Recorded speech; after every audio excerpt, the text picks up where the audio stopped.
সকাল থেকে কিন্তু ৫ মিনিটও আমি এক জায়গায় স্থির হয়ে বসিনি। এখন বাজে এই যে ৩:৩০। তো এই ৩:৩০টায় এখন একটু মানে আমি স্থির হয়ে এক জায়গায় যে বসলাম। তো সকালে ২ ভাগে রান্না করার পরে আবার হাঁসের গোশ ফ্রিজ থেকে বের করে খুঁটে বেছে পরিষ্কার করে মশলা-টশলা রেডি করে আমি ফ্রিজে রাখা মশলা দিয়ে আমি কখনো রান্না করি না। যখনই রান্না করব তখনই কিন্তু মশলা করে নেব। তো হাঁসের গোশ চড়াই দিয়ে এপাশে সেমাই রান্না করলাম।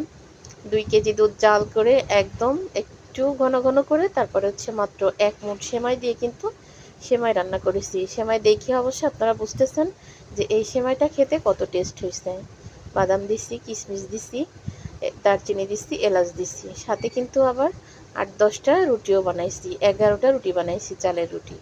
যে সেমাই দিয়ে খাক বা হাঁসের গোশত দিয়ে খাক বা তরকারি আছে, তো যা দিয়ে মন চায় তাই দিয়ে খাক। আর গোশ রান্না করলে কিন্তু আমি একটু রুটি বানাই বা সেমাই পিঠা রান্না করি। মানে আমার রান্না বান্নাতে কখনো কিন্তু অলসতা নেই। মাঝে মাঝে কষ্ট হয়ে যায়, অনেক বেশি যখন রান্নার চাপ থাকে তখন কষ্ট হয়ে যায়। যেমন আজকে সকাল থেকে কিন্তু আমার অনেক কষ্ট হয়েছে, অনেক অনেক কষ্ট হয়েছে বলতে সকালে সেই ৬টায় উঠে কিন্তু একটা মহিলা মানুষের অনেক কাজ থাকে। ৬টায় উঠে বাসি কাজ কাম সেরে রান্না বান্না করে তাড়াতাড়ি করে ৭টার ভিতরে রান্না শেষ করেছি। ছেলে চলে গেছে, পরীক্ষা চলতেছে, ব্যাচ আছে ১০টার থেকে পরীক্ষা।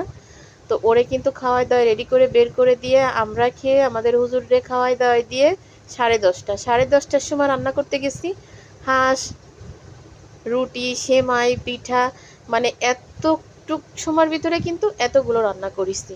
তো সেইখানে তো একটু কষ্ট হওয়ারই কথা। যতই মানে রান্না করা মানুষ হোক না কেন আর যতই মানে কষ্টের মানুষ হোক না কেন, কষ্ট তো একটু লাগবে।